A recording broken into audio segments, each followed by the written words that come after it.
Okay, guys, I had a little distraction as usual, but I'm back on this Vega again tonight. We got to get this thing going, man. I got to get this thing lined out so I can drag race it. I got to stop procrastinating, farting around, and get her done. All right, but anyhow, I did get the carburetor together, so let's take a look at that. Here's this beautiful, kind of expensive, quick fuel 1050 Holley carb. So the fuel log did fit on it good, and I talked to the guys at Pro Systems, and they said all I got to do is not use this vacuum line that went to the other carburetor right here, so I don't need it. He said just leave it disconnected and it'll work fine. So we're going to put that on there, and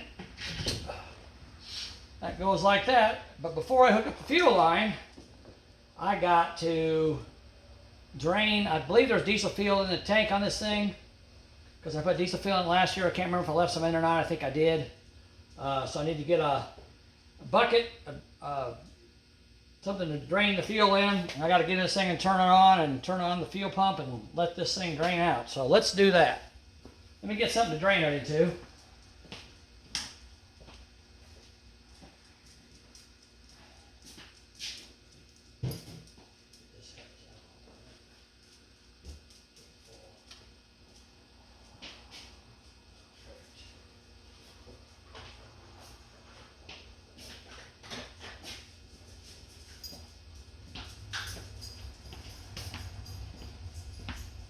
I have this blue gas can here, which is meant for kerosene, and all kerosene is refined diesel fuel, so that should do the trick.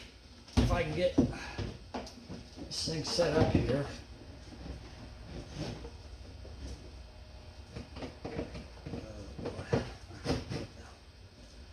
Okay.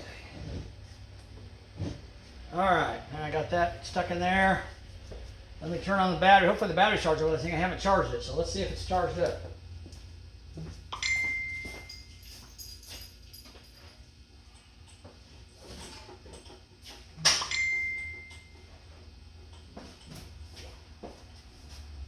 All right, here we go.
Got the fuel drained out of it.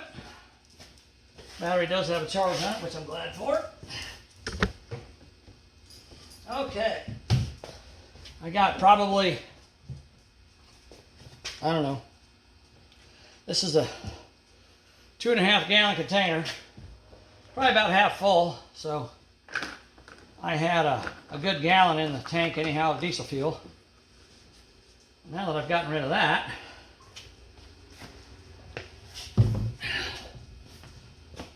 I got a little dilemma.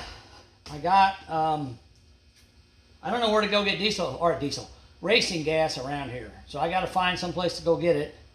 And I found a place up in Springfield that I can go to, but I'm hoping I can find something a little closer. I don't know if I can or not, but if I got it, it's 100 miles one way to get there and back. So I may be making a trip this weekend to get some race gas to put in this thing, because I was thinking about putting av gas in it and adding some octane booster to it, but the guy that built this car has been kind of in touch with me, and he's pretty concerned about what I'm doing to it. He doesn't want me to damage anything. He said he would not recommend putting av gas in it, so I guess I'm going to bite the bullet and go pay $13 a gallon for race gas.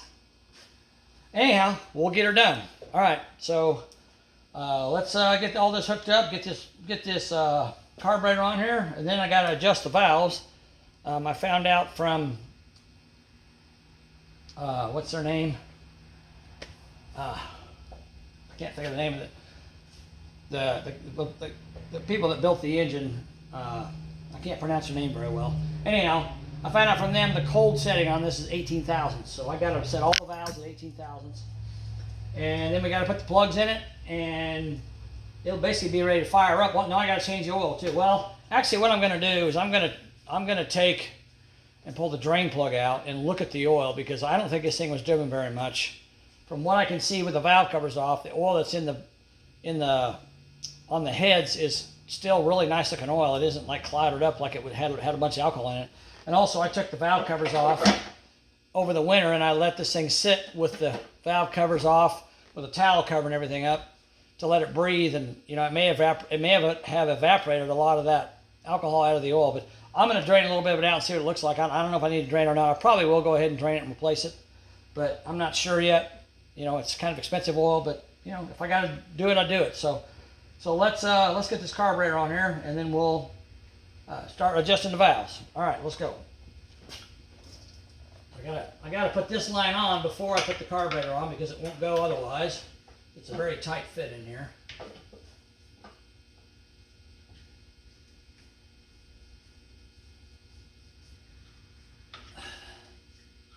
Now I will say one thing. Where's my rags? I need a rag. I will say one thing here. This motor is definitely never going to be starved for gasoline, because this fuel line is like a 1/2 inch or 5/8 fuel line. It is huge, because it's made for alcohol, because you dump a lot more alcohol in the engine when it's on alcohol than you do race fuel. So it's definitely not going to be starved for fuel. Oh, come on. I need to get a wrench to tighten that up with. Let me go grab a wrench. I need to get a wrench to put the carburetor on with. Let's do that. Here, I'll just pause you for a second here. Be simpler to do it that way.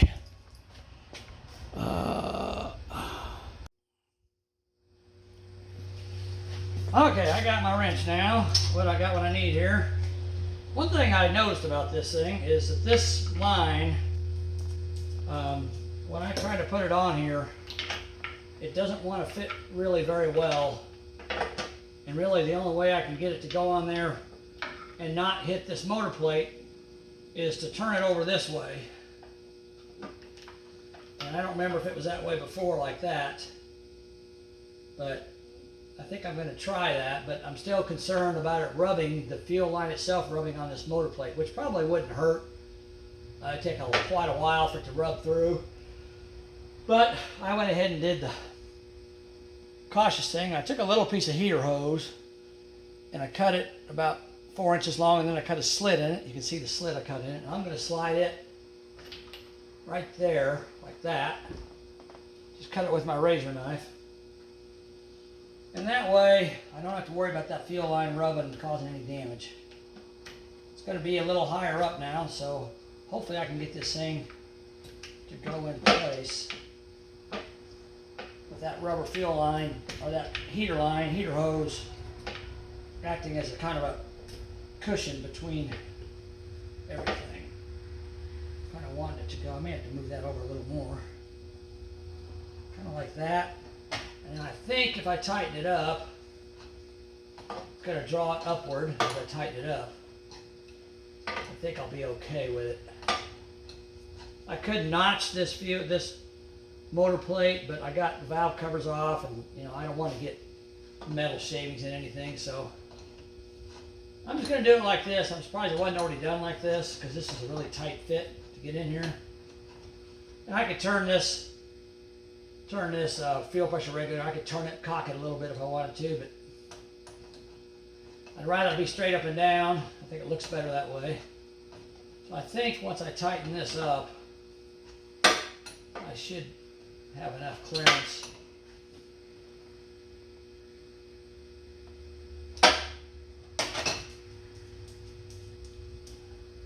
Well, yeah, it's going to be, when I tighten the carburetor bolts down, it's going to push against that fuel line, so it's probably a good thing I got this heater hose in there. It won't hurt it. It'll rub a little bit, but the fuel line or the heater hose will keep it from damaging the fuel line. But I can tell you, just by looking at here, if I didn't have that in there, it would be gapping. And I tried to put it over here earlier, and it was hitting the valve cover. So I don't know, maybe this carburetor is a little different from the other one as far as height goes or whatever, but it's just a really tight fit in there. So I don't know what else I can do.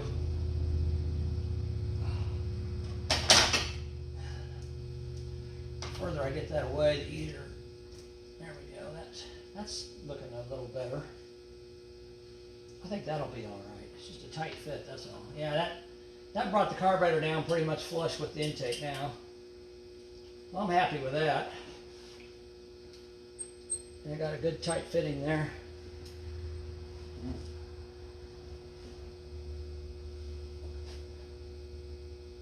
There's a plug in the manifold underneath this fitting, so it's not touching it, but I got a feeling when I tighten these bolts down, it might touch it. I don't know, we'll see.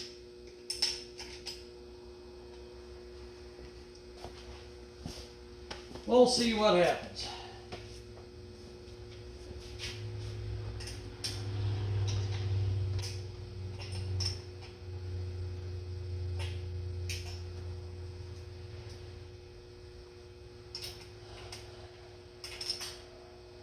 Anytime you put a carburetor on, you always want to go corner to corner like I'm doing. And I'm not tightening down one bolt as far as it'll go. I'm just tightening them, snugging them down a little bit at a time. So I get kind of an even torque for all the bolts. I tighten down the others now. This one's loose.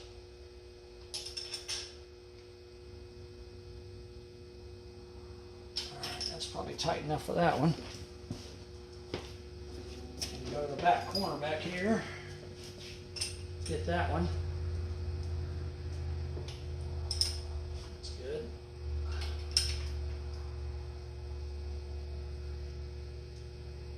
All right. Now, a carburetor, you don't have to crank the carburetor bolts down until they're like, massively torqued. They just need to seal. All it needs to do is seal the carburetor to the manifold. It doesn't have to be super, super tight. All right, now I'll go check them one more time. I'm just going to check them each side. See if there's any a little bit more give to them. Just got to compress that gasket. Probably after I start it up and let it run for a while. Let it cool off, I'll recheck them. Because that gasket might shrink up a little bit with the heat from the engine. Okay. All right, the carburetor's installed. Let me look at this one more time.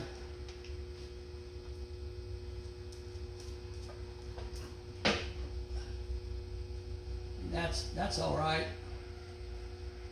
I kind of want to move this back a little bit now. I'm a little bit afraid of it. That fitting rubbing on that manifold. There's a plug in the manifold right there, and I don't want this fitting rubbing on it. That's a really tight fit in there, but I think it'll be okay.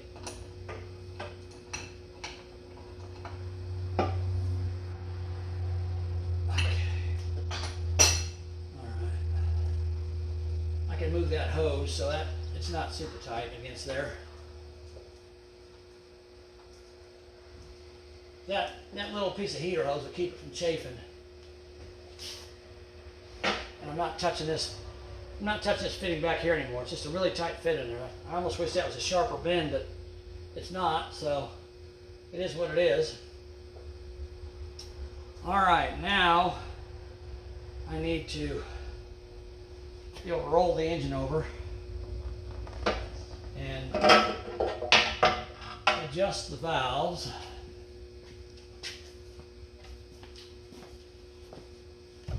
And I also have to put on the stud girdles when I'm done doing that. Not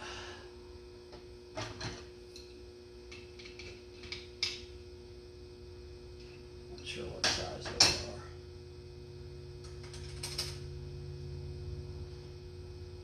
think there's one valve here that I forgot to loosen up last year, because all the rest of these are loose. Well, that one there's tight too.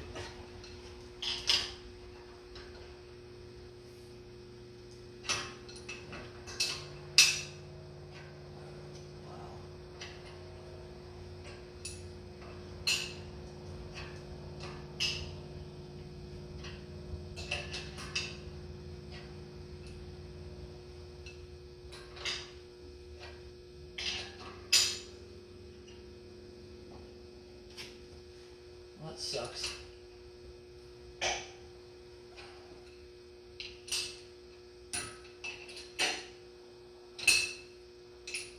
Now that one may have been loose, I guess. I don't know.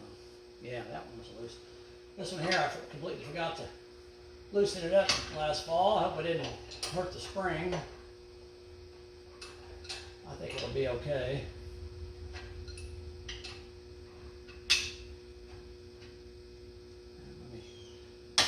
Let me get the right tool for this. That's kind of ridiculous. All right, let me go grab a wrench, a socket, so I can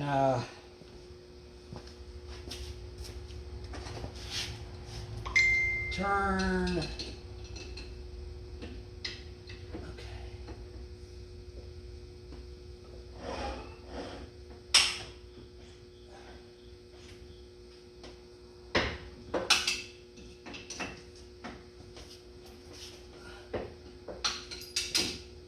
That actually works pretty good.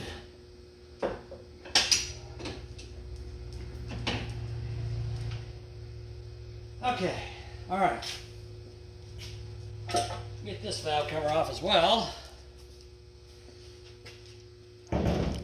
Okay, I need to go get more tools. I'll be back. Don't go anywhere.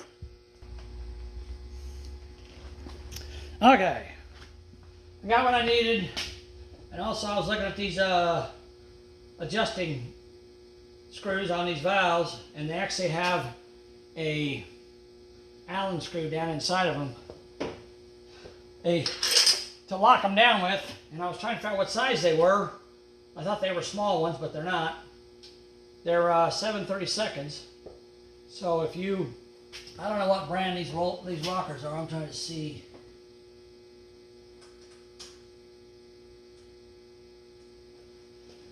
Let's see what they say.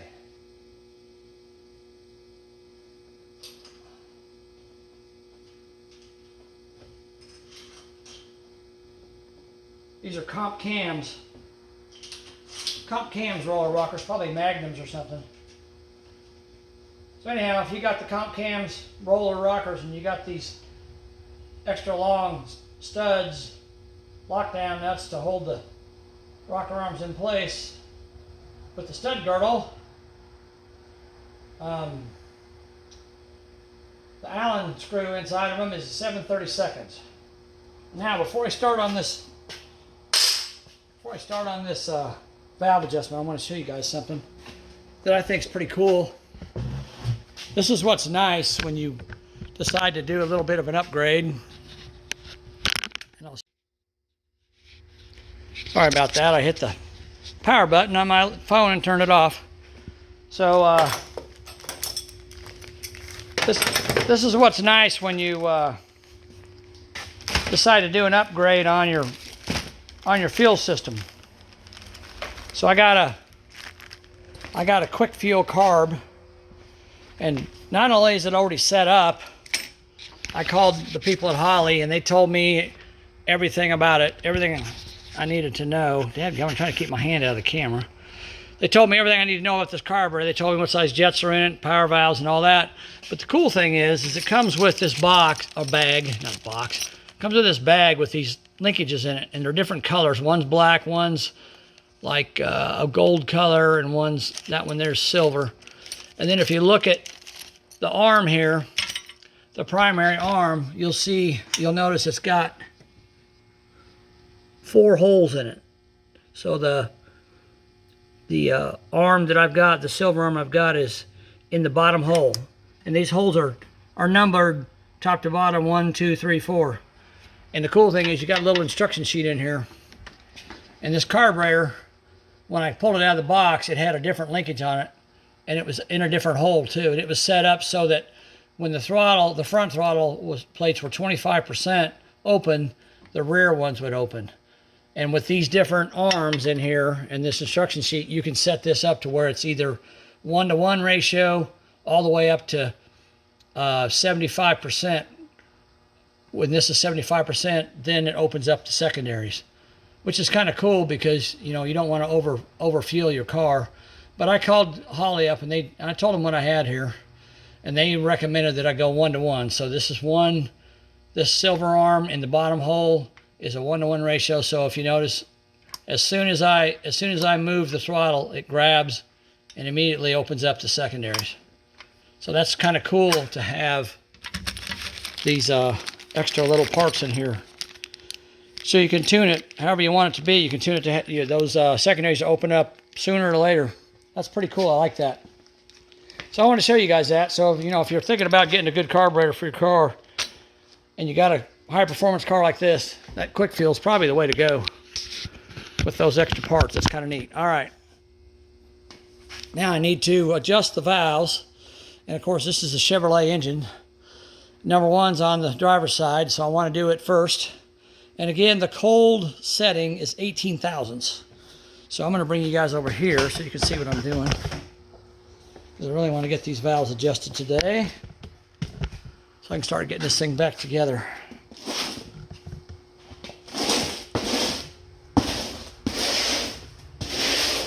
Get that out of the way. Carburetor, the old alcohol carburetor.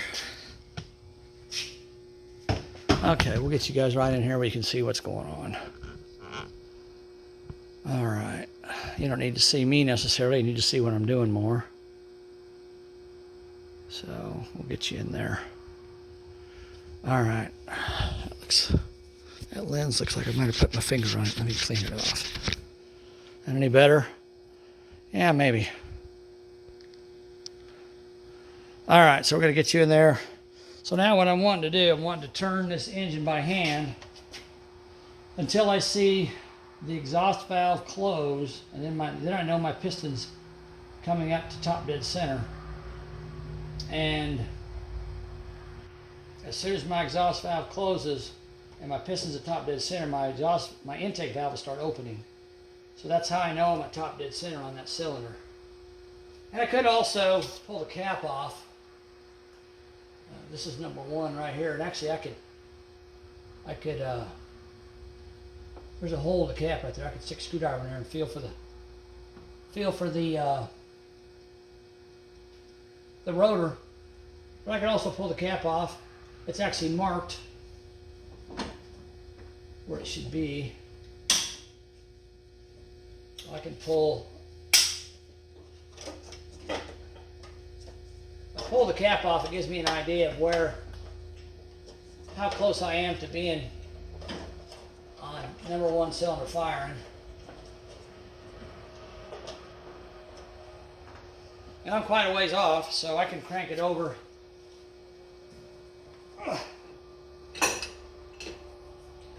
This wrench, I got the spark plugs out, so it's easy to turn right now. And I sprayed some lubricant in the cylinders a while ago. Even with the spark plugs out, this thing's tight to turn over, I can tell you that much.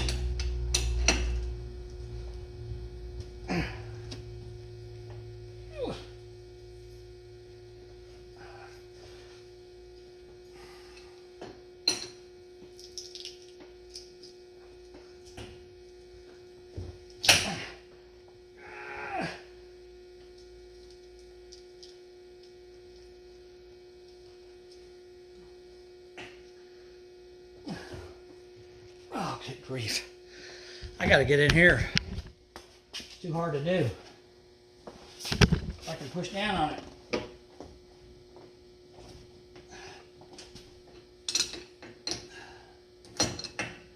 All the valves are loose, so there's nothing hitting. It's just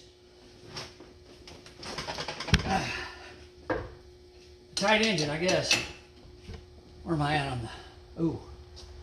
I think I might have I've gone past my mark a little bit. Let's see. did. Okay. I'm past top dead center on number 1 now. Now I need to back it up a little bit. I probably should get a longer crescent wrench to make it easier.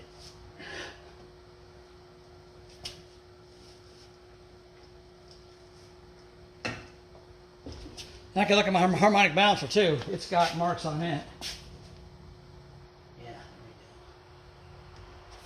we go. I don't know if I can clean that off a little bit, make it look a little better.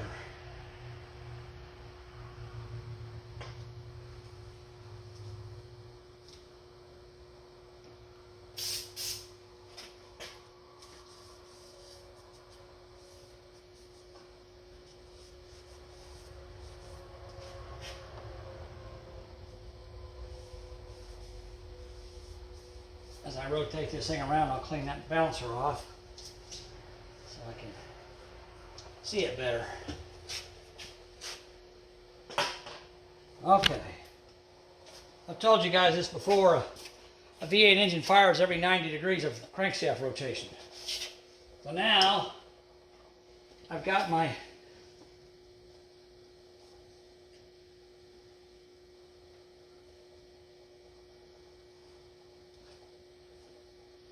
timing mark on 0, pretty close to 0, and my rotor's lined up here, so it should be good.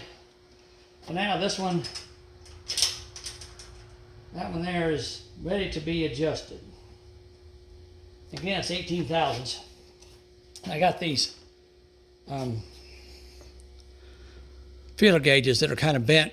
They work really well for adjusting valves. They're kind of rusty. I haven't used them in a while. You can tell by looking at them. They've been sitting in my toolbox for a while. All right, let's get you guys up here so you can see what's going on.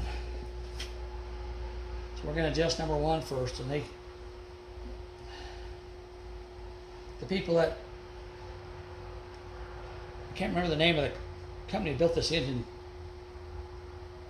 something Roth, Jasseroff or something like that. I wish they had their name on the engine somewhere. It'd be nice. They told me the cold adjustment is 18 thousandths. They said I could probably go 20 on an engine that's had some time on it on the track. So I'm going to do what they said, and I'm going to go 20 thousandths. I got to get these rusty old things to open up. It's been a while since they've been apart. Good grief, I need something to clean them up with and spray them with some WD-40 or something. Tell it's been a while since I had these apart. It's all right, they'll still work just fine.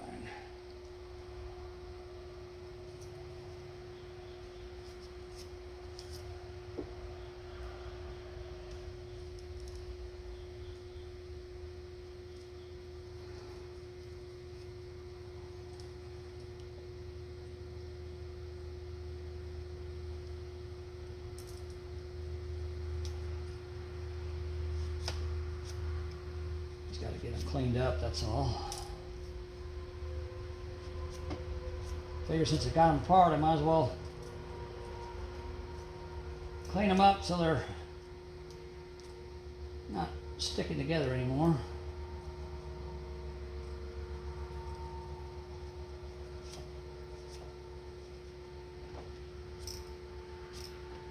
Okay.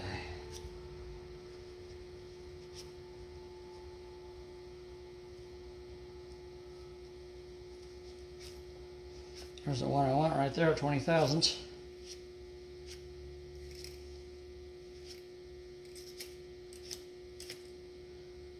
It goes to 20, goes from 20 to 25 to 26. Okay. All right.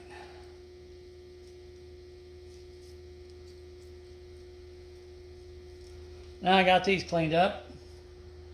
So we'll select the 20 thousandths one. We'll tuck the others back inside the handle. So now what we want to do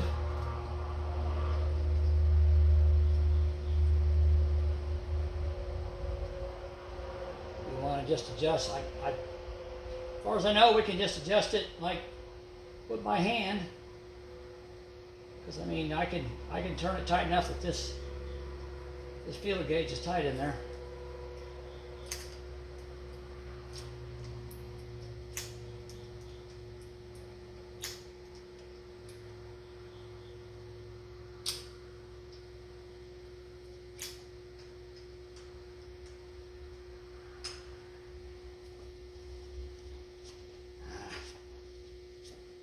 Okay.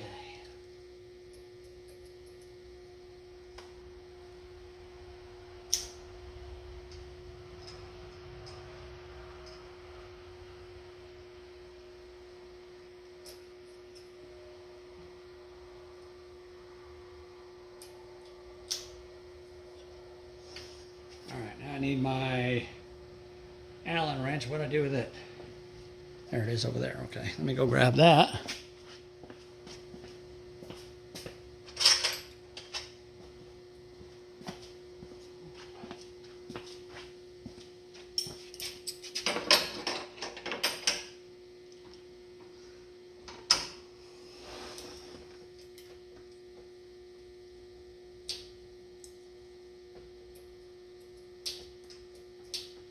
Feels pretty good.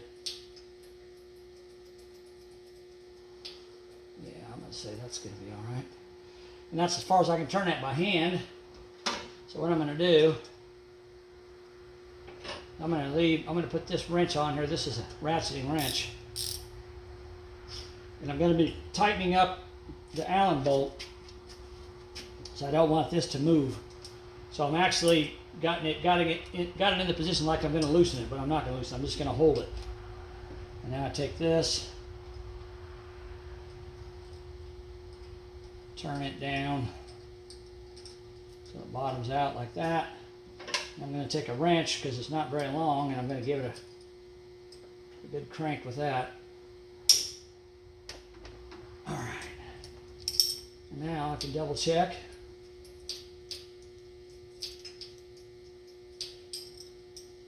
I don't have a 21, so I can't check it to see if it's too loose. Dang it. I wish I did. I mean, it's grabbing in there. That feels pretty good to me. You want a little bit of slop in there.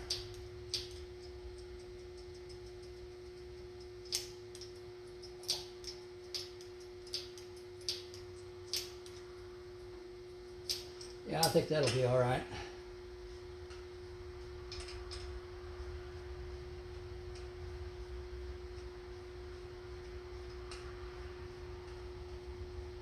Getting a little bit of crud off this feeler gauge because it's kind of dirty on the end because it's been sitting.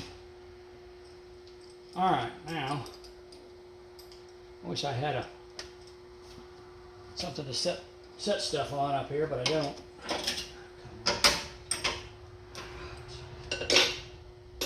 Everything wants to slide off because it's so slippery here. Dang it. All right, now we're going to do the other valve.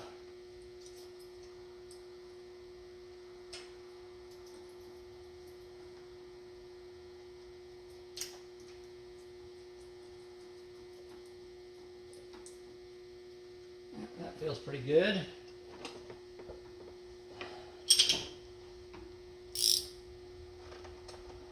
Again, I'll hold it with this. I think I turned it a little bit accidentally. Hold it with that wrench. Screw this down with the other wrench.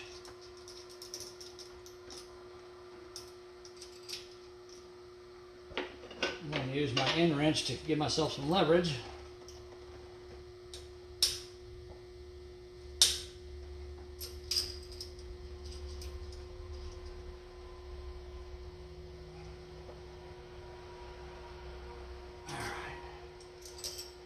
Plenty tight, and of course the stud girdle, when I put the stud girdle on, it'll clamp on these and they won't move at all.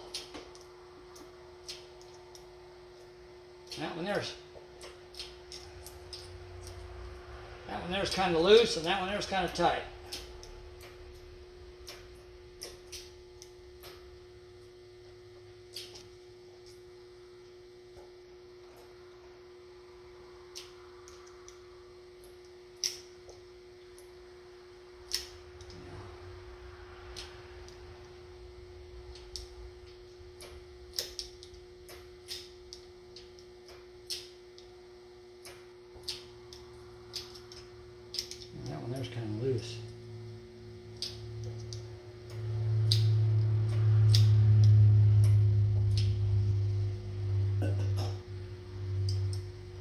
think I'm going to try to get a little more out of this one.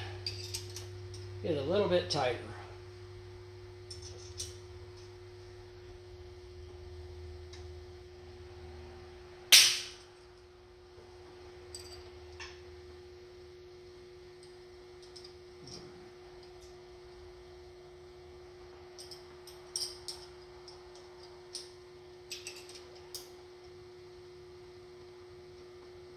Wait a minute, I screwed up, didn't I? Yeah, I screwed up. I took all my slack out. All right, I gotta leave my feeler gauge in there. I know better than that. Okay, there we go. All right. Now I can tighten it up.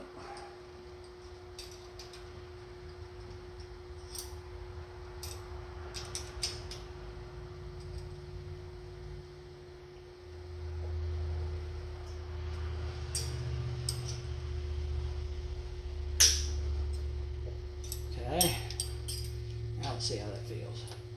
There we go. That feels better. It's a snug fit, but it goes in there. Yeah, those feel about the same now. Okay. I'm gonna wipe that off just because it's got, these things got a little bit of crud on it. All right, so those two are adjusted. Now I could go around and adjust some of these others. There's certain ones you can adjust when you're like, obviously that one I can't. There's certain ones you can adjust when a piston's at top dead center, but I don't know what it is. So I'm just gonna go every 90 degrees and I'm gonna adjust the next cylinder in the firing order. The next cylinder in firing order is number 8, and it's over here. So I might as well move you guys over there where you can see what I'm doing. Tell you what, let's get this bench out of the way.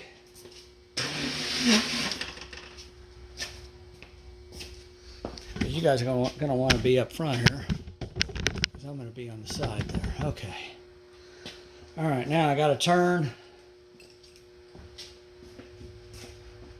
Got to turn the crankshaft 90 degrees. Just trying to figure out where I can put this stuff so I don't drop it down inside the motor. That would be a bad deal. Okay. All right. Oh, I don't need that. I need this.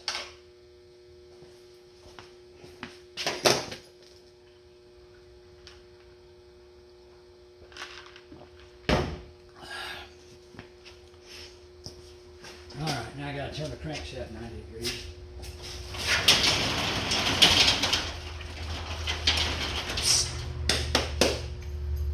Come on. Come on, bears. My dog's confused. He was outside in the heat, so I had to get him in here. Okay. All right, let's crank the engine over another 90 degrees. I don't know if they got this thing marked every 90 degrees or not. I hope they do. It'd be nice if they did. We'll see.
Hold on, I gotta get a light. I can't see what I'm doing here. Hold on.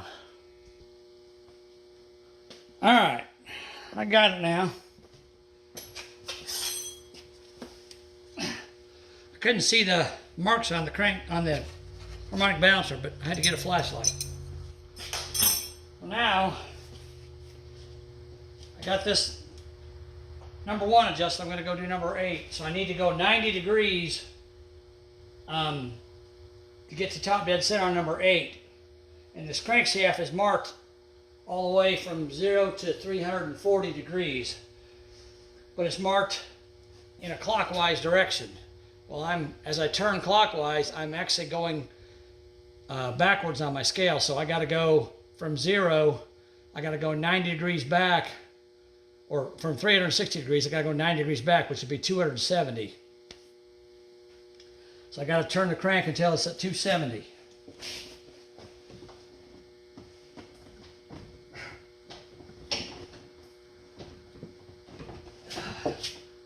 I can't see very well. Where's my flashlight at? What do I do with it?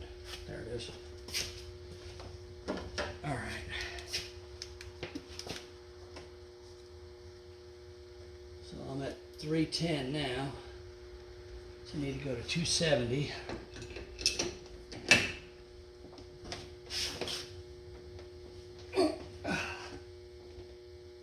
Almost. And this thing is tight. Yep, I'm at 268. I'm back just a smidge.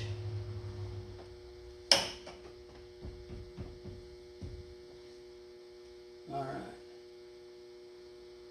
Now I'm at 270, so I'm 90 degrees away from number 1 top dead center. So now I'm at number 8, which is this one. So now I can tighten these up. Oh wait, I gotta put my feeler gauge in there. Gotta put my feeler gauge in there first, Dave. There we go. All right. Now this one's gonna be a little bit tricky because it's kind of hard to reach in there. This coil's in the way, but I think I can do it. And this coil wire is in the way of my Allen wrench being able to turn. There we go. All right. Now that I got that bottomed out, it should stay.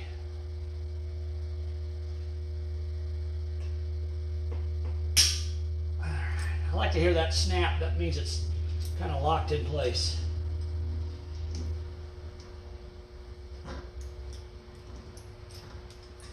Yep. That one's adjusted to 20. Now we got to do this one.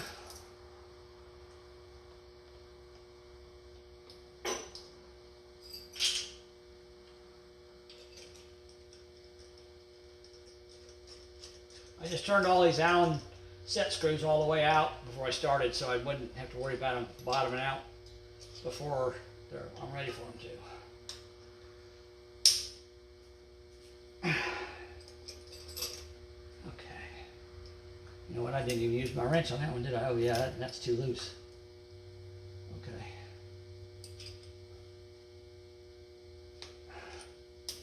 All right, I'll just use my wrench to break it loose. There we go. Try this one again, because I didn't put my wrench on it like I should have.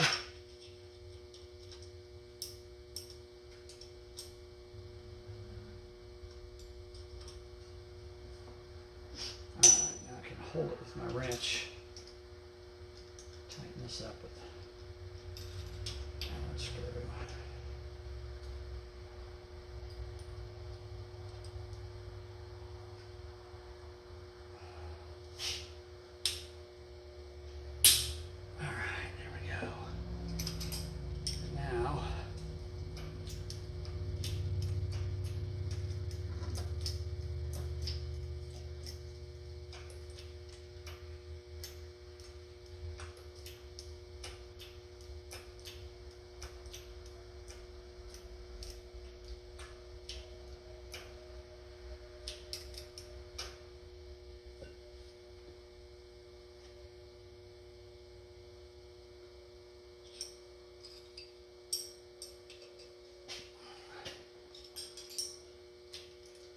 feels a little loose to me.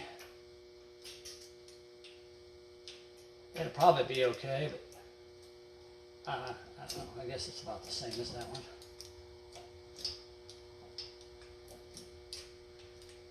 We want to have a little bit of drag. There's oil on this stuff, so it slides really easily. It's just want to have a little bit of drag. I think it'll be okay. Feels pretty good to me. Okay. All right, 184. 4's on the other side. Oh no, 4 is here. 8, 6, 4. So these two are 4. This is number 4 right here. Okay. All right. Set of wrenches there, but now I got to go another 90 degrees. So now I'm going to go back from 270. I'm going to go back to 180. And then I'll be at 90 after that. So now I got to turn my crankshaft back to 180.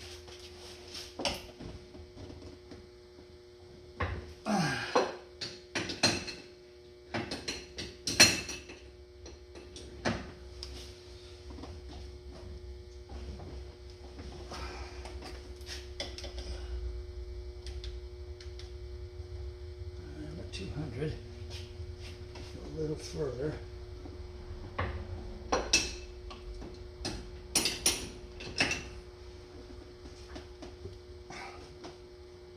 One.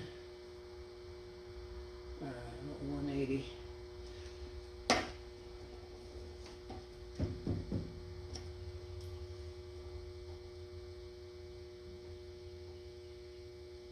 Okay. All right, now at 180,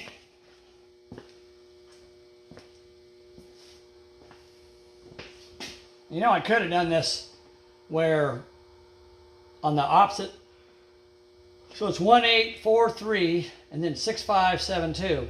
When I did 1, I could have done 6 because it's at the top of the stroke on the exhaust stroke, but depending on the overlap, the valve may not be completely closed, so I'd rather just do it this way.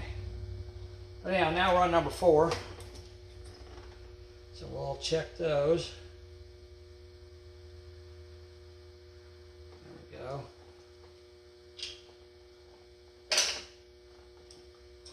Put my wrench on that to hold it.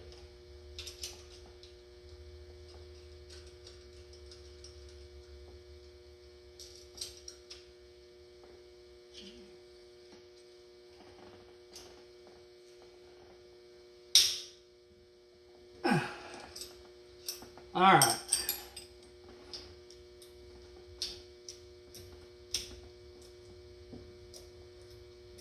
That one feels pretty good. That one was too tight to start with, but not a big deal.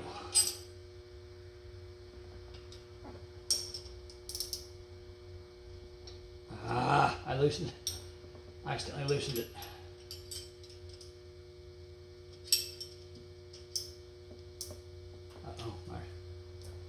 Feeler gauge is kind of crooked on there.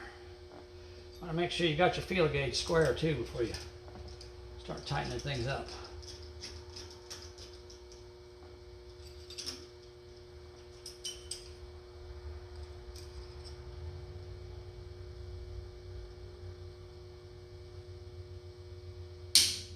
There we go.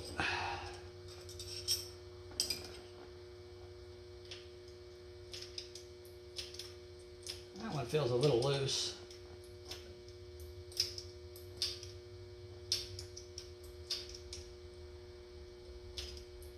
Actually, they both feel a little loose. All right. I'm going to redo them. I would rather be safe than sorry. I mean, I don't think 1,000 or 2 is going to make a difference, but it ain't going to hurt anything either, so let me snug this one back up again.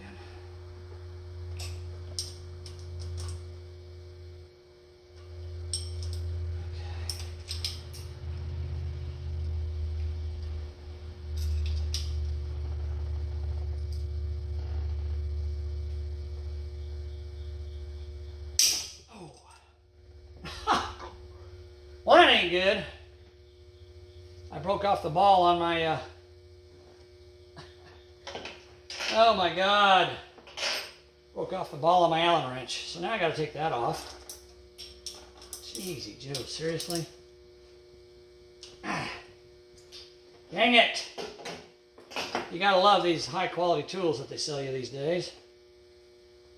No big deal. Good grief.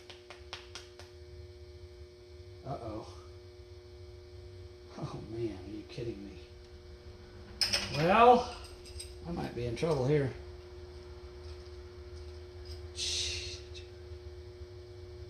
Great.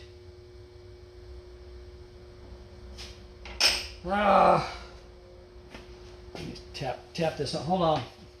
I gotta try to get that ball out of there. It's stuck inside there. I gotta try to get it out to tap it on something. All right, I'll be back. Okay, a couple taps with on my anvil, on my bench vise, and it popped out. No big deal. I ground the end of this down flat, so now it's probably a lot stronger than it was to start with, so probably better off anyhow. All right, now I got to get my feeler gauge back in there, so I got to start all over again because I broke that damn thing off. That sucks. Okay.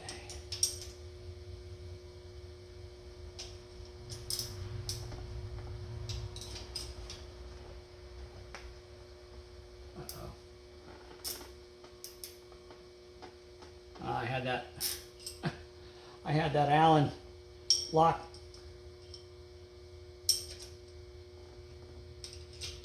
nut. I didn't have it screwed up all the way. So this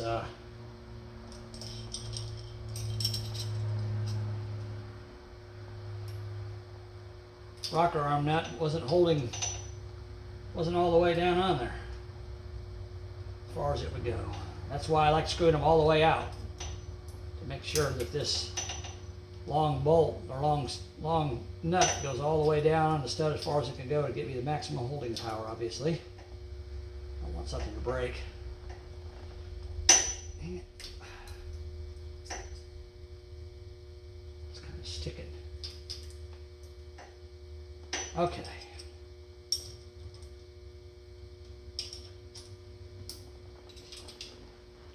Now I can tighten that back down against the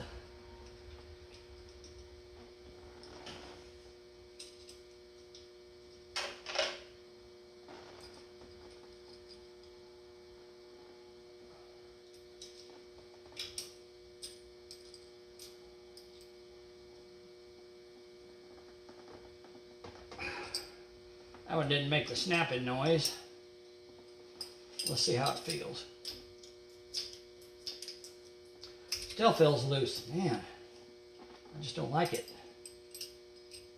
Dang it. That's what's fighting me. I'll bust my knuckles here in a minute, I guarantee you.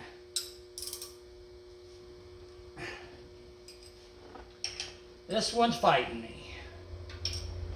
A little bit.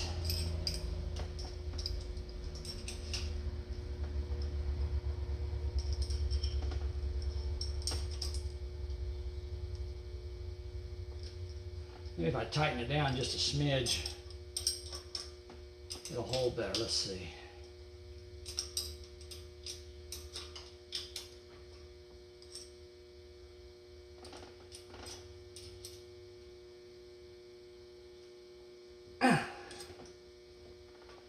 All right, now let's see how it feels. There we go, that feels better. Yeah.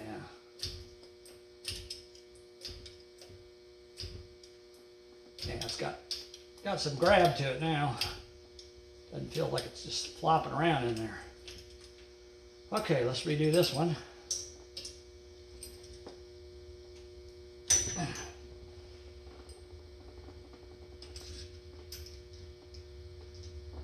All right.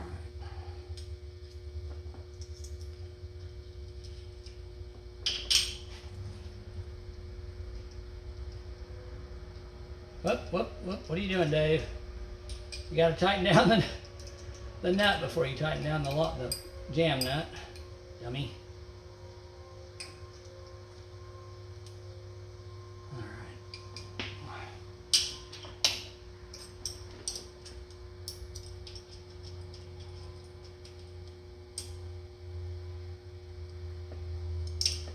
right. I'm putting the wrench on there and I'm turning that nut just barely a little, probably 20 or 30 thousandths, just to kind of lock the feeler gauge in place.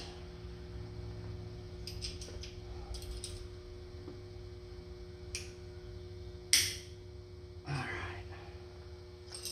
Now we'll see how that one feels.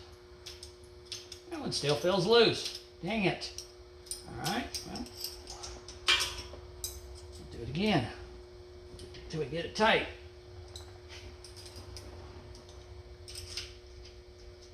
No big deal.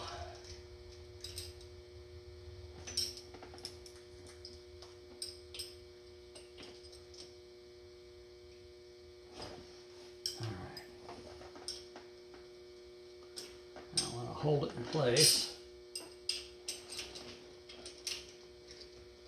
Tighten down the jam nut.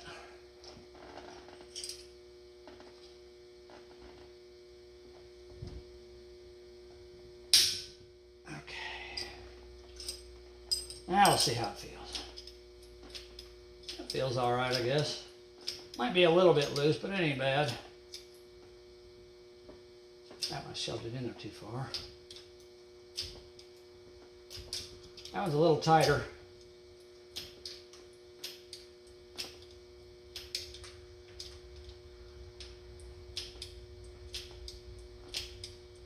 I don't know, I'm still not happy with it.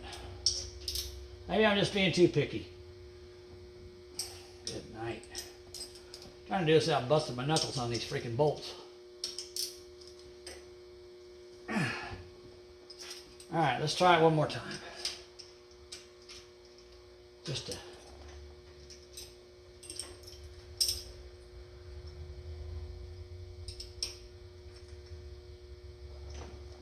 make me feel better, I guess. Make sure that's loose enough that I'm not catching that.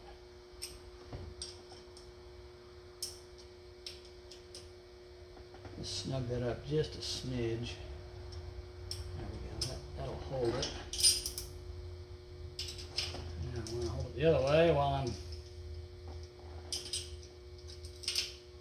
tightening up the jam nut.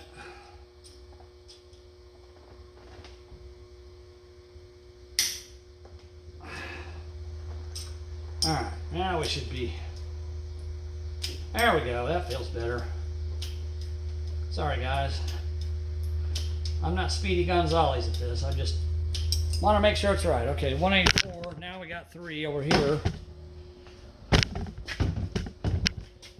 And I got to turn the crankshaft another 90 degrees, which means I'm going to go to from 270 to 180.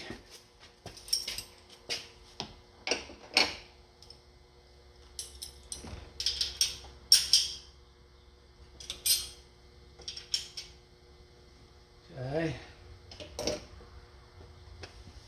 All right, let me turn the crankshaft another 90 degrees.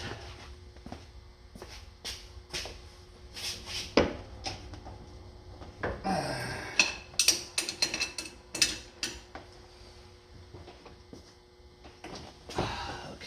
get my flashlight so I can see what I'm doing here. All right, we want to go to 270. Whoa, I went too far, didn't I?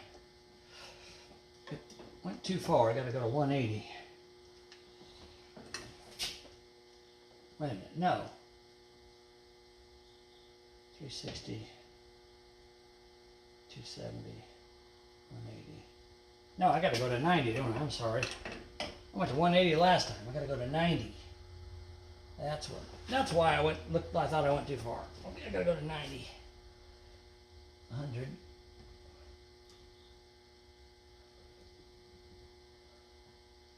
All right, there's 90 degrees. Yeah, so when I come back around to 0 again, I'll be at the second half of the firing order. Number 6. So now we're doing number 3, which is this one.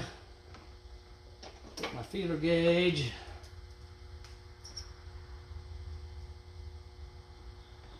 There we go.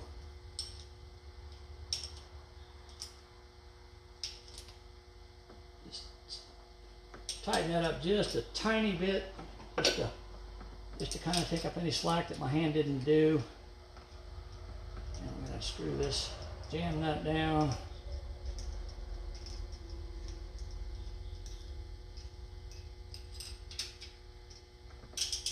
Okay.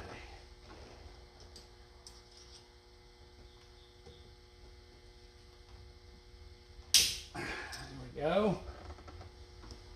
Now, let's check that. Oh, crap.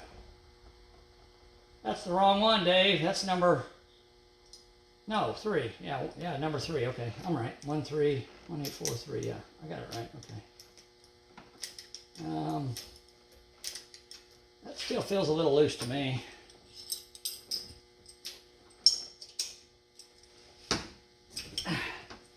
Ow. That hurt. Let's loosen this up. Let's try it again.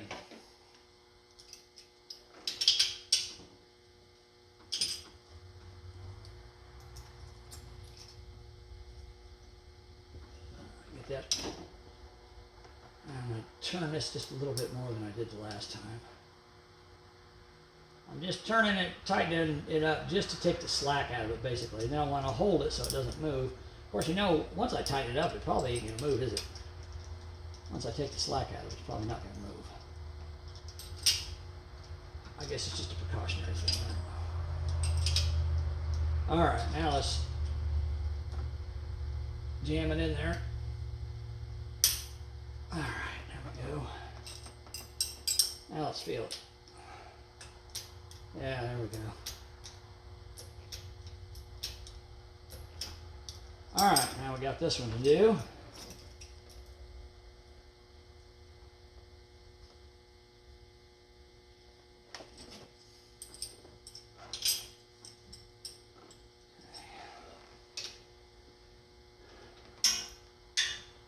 Slack out of there. Give me just a little bit of snugness to it. And then hold it from turning. This nut here is way up at the top. I can feel that. Jam nut's way up there. Okay, there we go.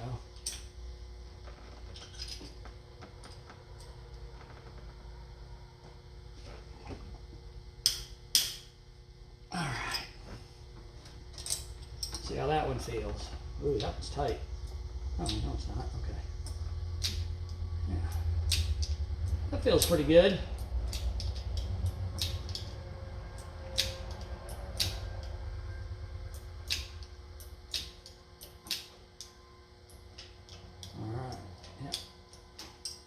I like that.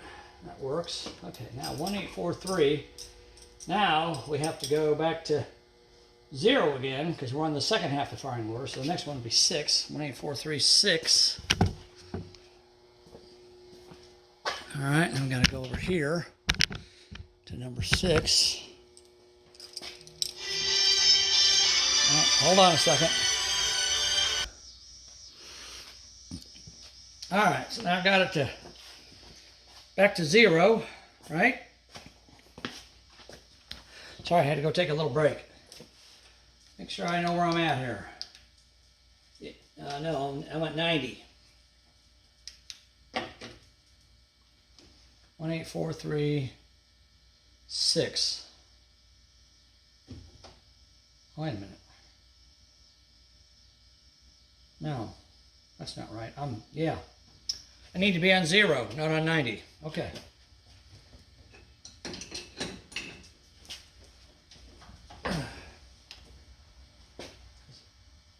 $360, 270, 180,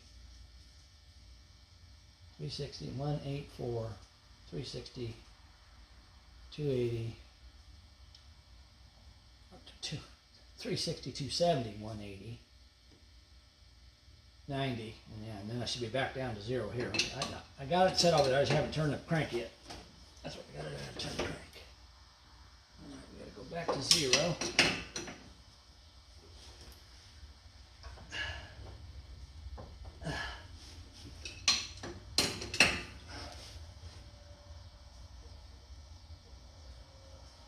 Okay. All right, now we're right. Now this cylinder's on top dead center.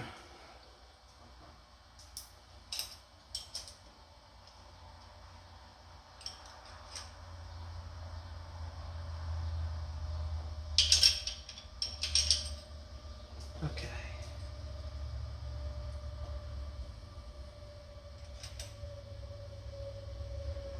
This is number 6. Snug it up just a smidge. There we go. All right.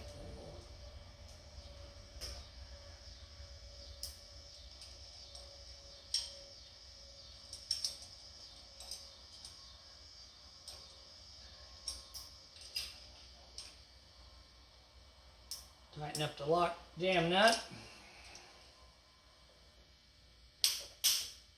All right. See how that one feels. Yep, that one feels good.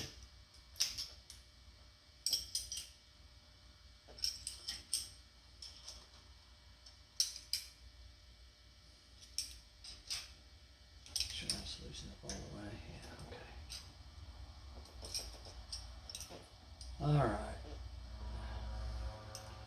Do the intake valve on this one.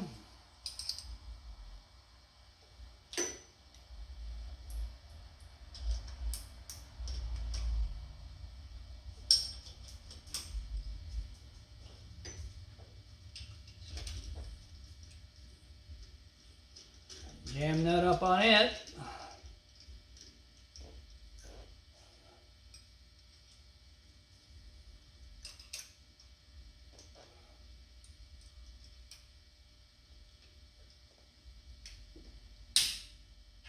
Okay. That's good and tight.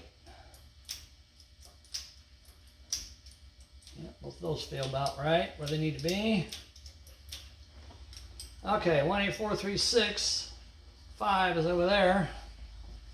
Now we got to go back over the other side, back and forth, back and forth, back and forth. All right, now we got to go over there to number 5. Get this up here while I turn the crankshaft.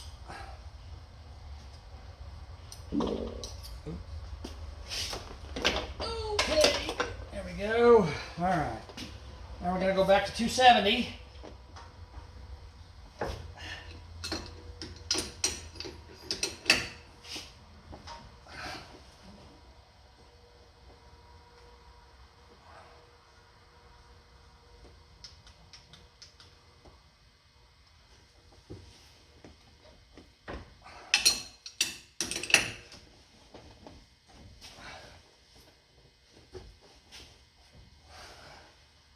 Almost.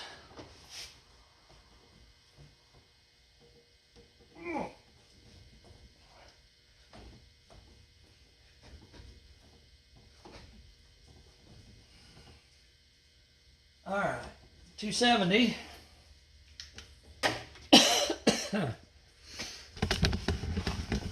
Whoops.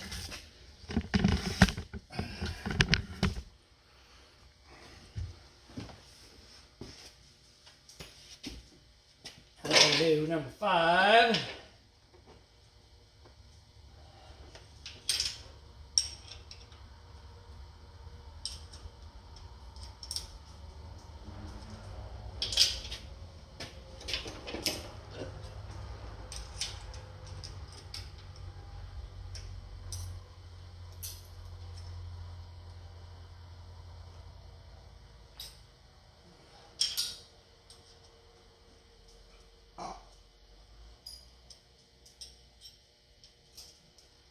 Lock it down.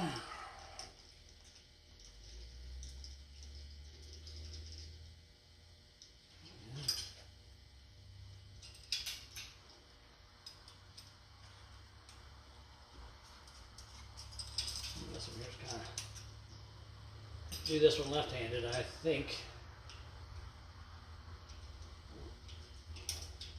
Dang it.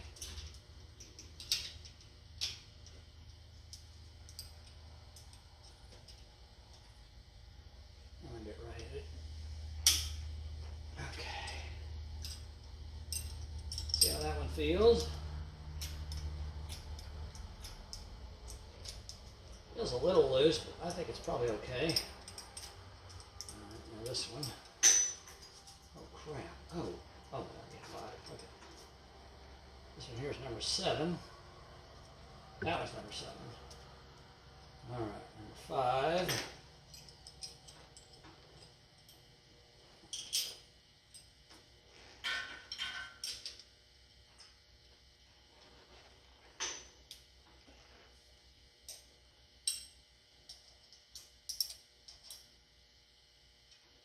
Take the slack out of it and hold it. Move the other way.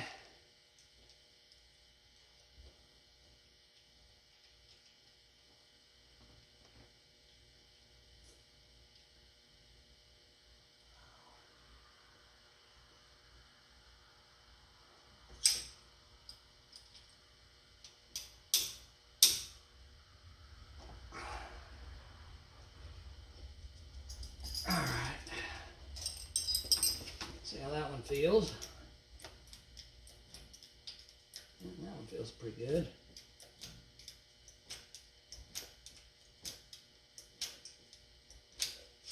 Okay, I gotta go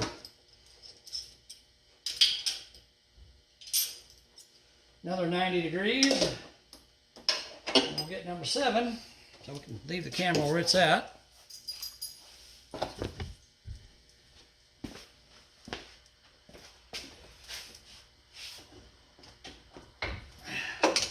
We gotta go from 270 to 180.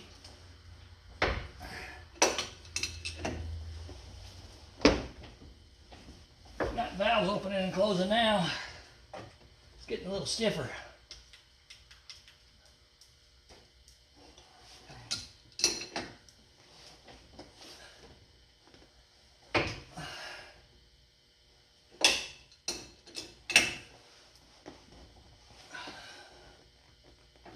Went too far.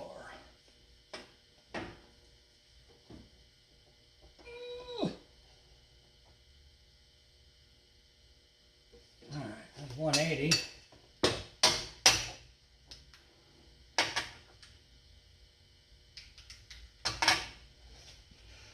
Okay, now we got to tighten up number 7.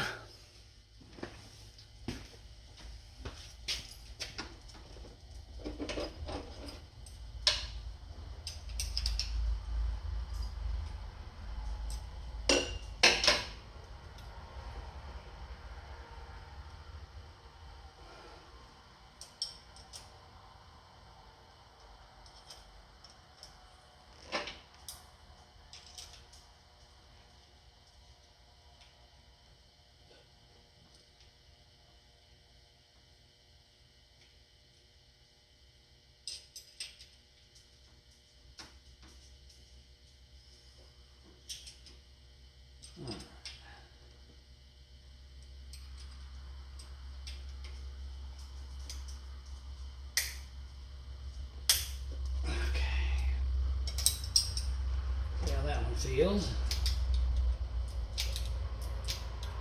It feels pretty good.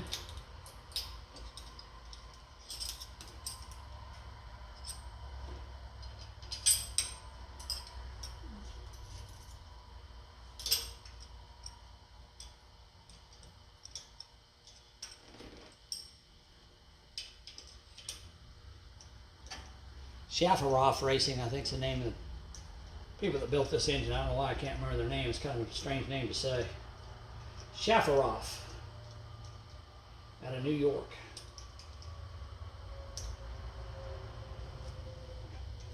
I'll snug that up just a smidge. linkage. There we go. All right, now let's get that down where it needs to be.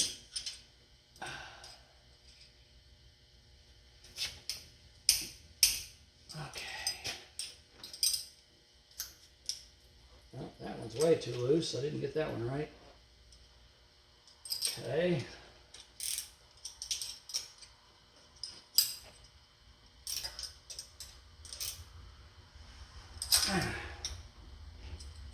Back it off a little bit. Adjust it again, no big deal. All right.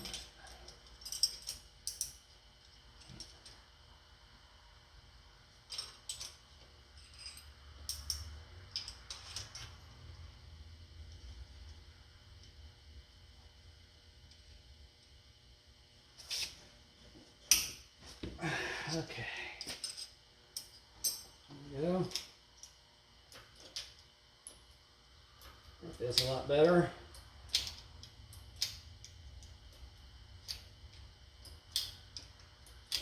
Okay. Last one. Last one in the firing order, cylinder number 2.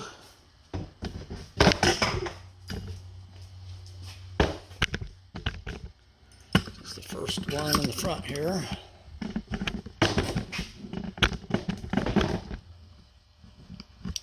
Okay, I gotta go from 270 to 180 to 90.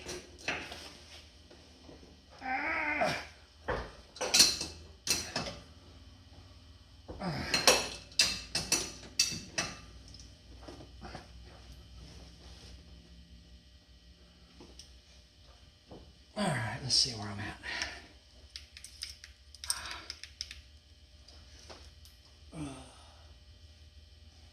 A little bit too far. Dang it, I got all this wrenches in my hands, kind of hard to do this.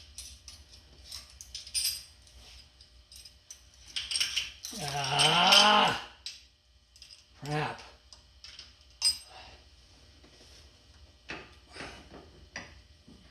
Okay.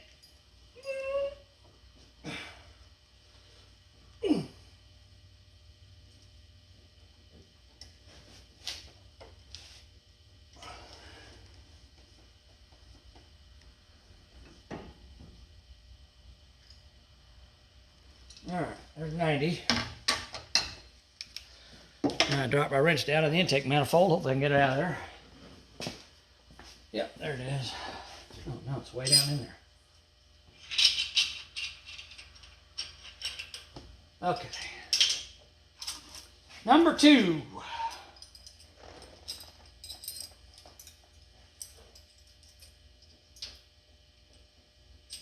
All right, there we go.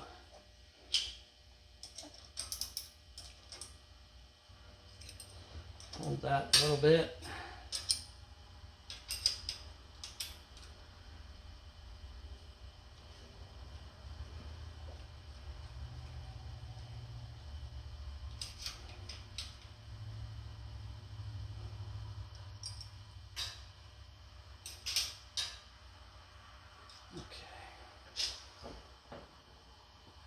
Lock that one down.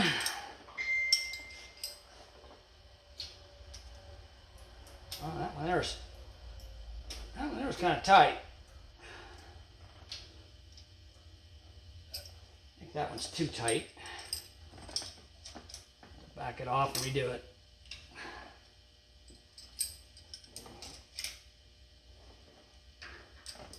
All right, let's try it again.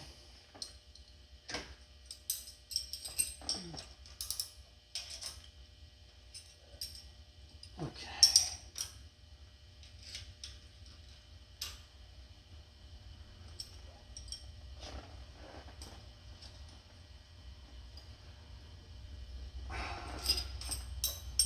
Okay. Dang it. Still too tight. What the heck? Ah.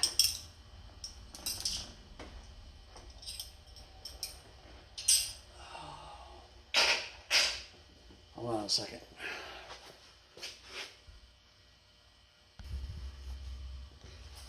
This one's giving me a fit for some reason. I don't know why. I guess because it can, since it's the last one I gotta do. No surprise there. All right, let's try it one more time.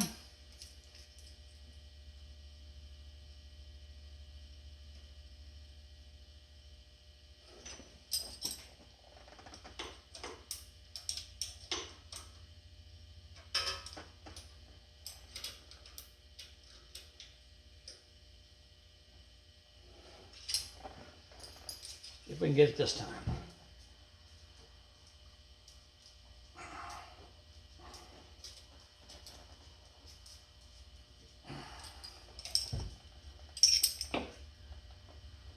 Nope. Wow. Huh. This one's just giving me fits. I don't know why, but it is.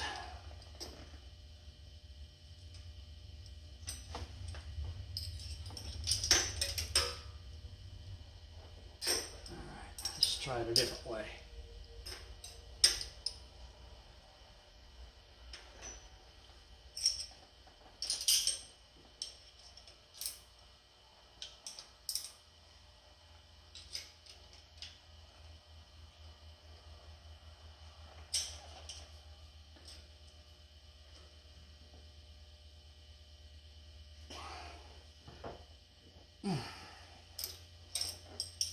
Not giving me that click it normally gives me either. Oh, there we go. That feels better. All right, last valve. Last valve to adjust.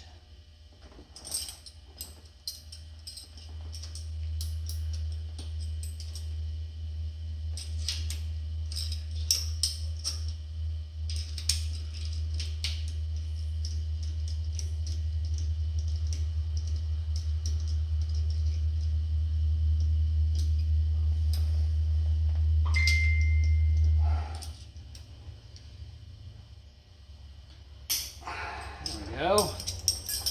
See how that one feels. That one feels a little loose too.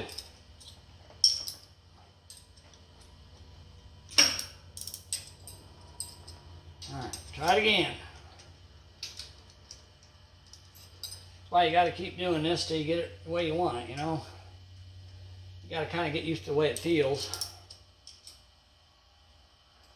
when you are running a field gauge in and out of there. You want it to have some drag, but you don't want it to be real hard to get in and out, and you don't want it to be real easy either. You want it to be kind of right in the middle. Okay. There goes my Allen wrench. Still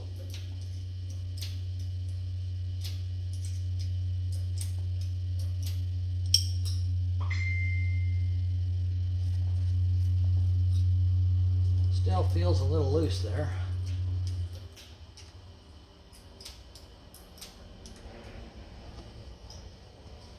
All right, I gotta get my wrench. I dropped it. Hold on.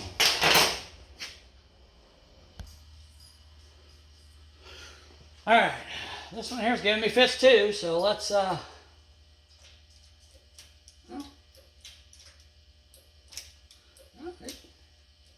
I didn't loosen that, did I? I don't think I did.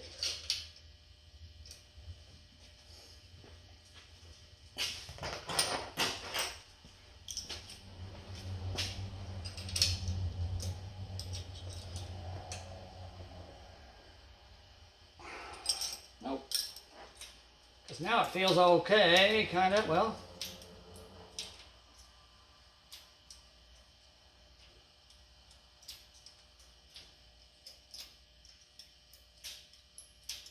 Feels a little loose. I don't know. I'll just do it again. No big deal. Obviously, if you're at the track, you can't take this much time to do this, but hopefully I want it to adjust my valves to the track either.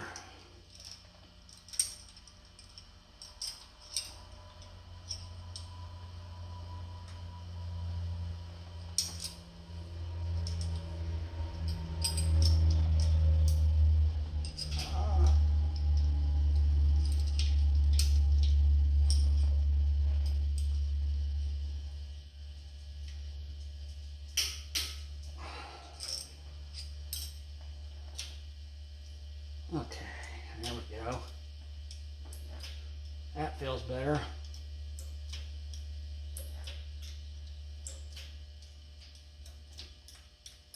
Yeah, I think that'll work. All right. Well,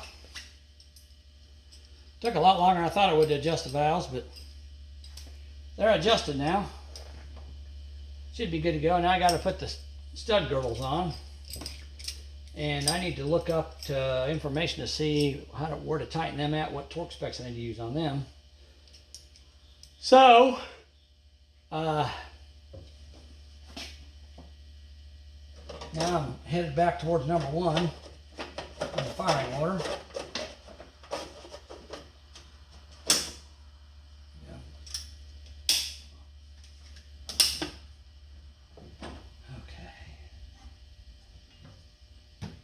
I got to get the valve covers on, of course.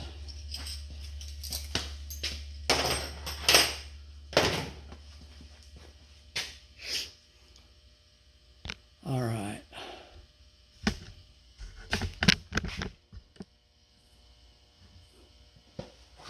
All right, I think this video has been long enough. We got the carburetor installed. We got the fuel line. I think I like it better there than over here, and it's away from my valve cover. Got the valves adjusted. Took me longer than it should have, but you know, my first time doing it, I want to make sure I do it right. So we'll keep working on this thing. Got to get the stud girdles on, and I got to get fuel. I don't have fuel. I'm gonna have to probably drive somewhere to get that, and I want to check the oil too. So I'm gonna stop this video and we'll keep going. We'll make another video for the other stuff. All right, thanks guys. Wish me luck. Talk to you later. Bye.